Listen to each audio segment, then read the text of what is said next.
আসসালামু আলাইকুম সবাইকে, আশা করি সবাই ভালো আছেন।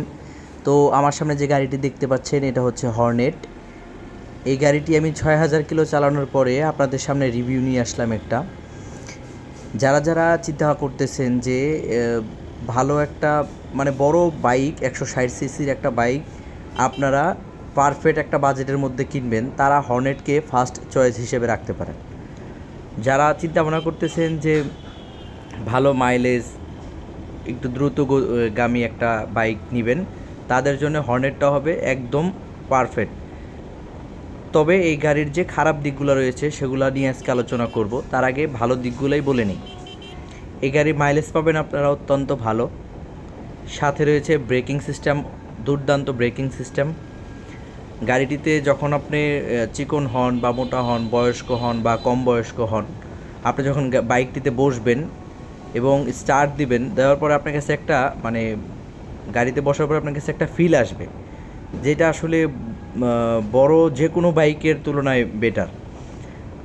তো আর এটার চাকার বিষয়ে যদি বলেন, মানে দুইটা চাকা আছে সামনে এবং পিছনে, বাইকে তো দুইটা চাকাই থাকে। তো পিছনের চাকাটা হচ্ছে পুরো ট্রাকের চাকার মতন মোটা। এইটার আপনি এতটা মানে হেল্পফুল হবেন আপনার লং ট্যুর বা লং। তো আপনারা গাড়িটা চালানোর ক্ষেত্রে লং ট্যুরের ক্ষেত্রে কিন্তু ভালো একটা সাপোর্ট পাবেন এই চাকার জন্য।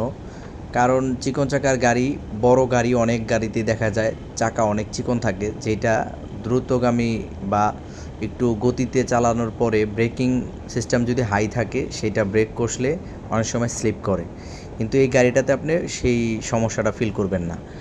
আর যারা চিন্তা ভাবনা করেই কিনবেন যে আপনারা ট্যুর দিবেন, সেই ক্ষেত্রে কিন্তু এই গাড়িটা নিয়ে আপনি খুব স্বস্তিতে ট্যুর দিতে পারবেন। কারণ এই গাড়িটা দীর্ঘক্ষণ চালানোর পরেও অস্বস্তি বোধ, যে হাতে বা শরীরে যে অস্বস্তি বোধ, সেটা আপনার হবে না। আপনি মেরুদণ্ড সোজা করে রেখে এই গাড়িটা চালাইতে পারবেন।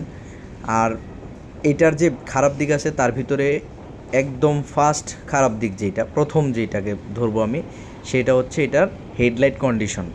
এটার হেডলাইট কন্ডিশন খুবই বাজে।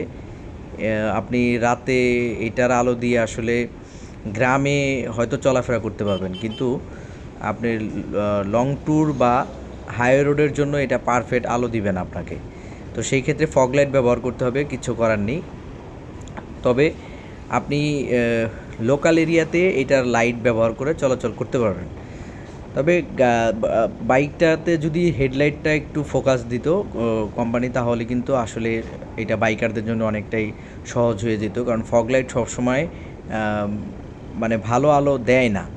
আপনি গাড়ির যে হেডলাইট থাকে, এই হেডলাইট যদি ভালো মানে ভালো মানের যদি হয়, সেই ক্ষেত্রে কিন্তু আপনি অনায়াসে এই ফগ লাইট ব্যবহার, এই হেডলাইটটাই ব্যবহার করে আপনি গাড়িটা চালায় স্বস্তি বোধ করবেন।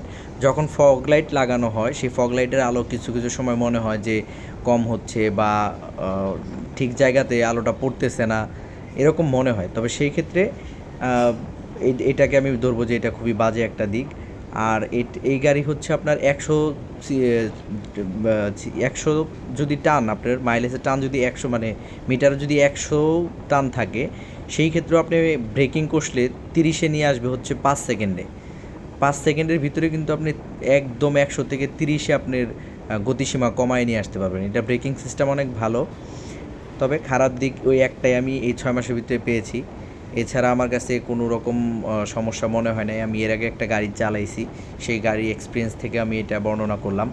কারণ আগে যে গাড়ি, এছাড়াও অনেক আমার নিজের গাড়ি ছাড়াও অনেক গাড়ি আমি হাইওয়ে রোডে রাইড করেছি, সেখানে আমার কাছে মনে হয়েছে যে এই গাড়িটা আপনার কোনো কম্পন নেই, কাঁপাকাঁপি নেই, হাইওয়ে রোডে ওইরকম স্মুথভাবে চালানো যায়, কোনো সমস্যার সম্মুখীন এখন পর্যন্ত আমি হইনি।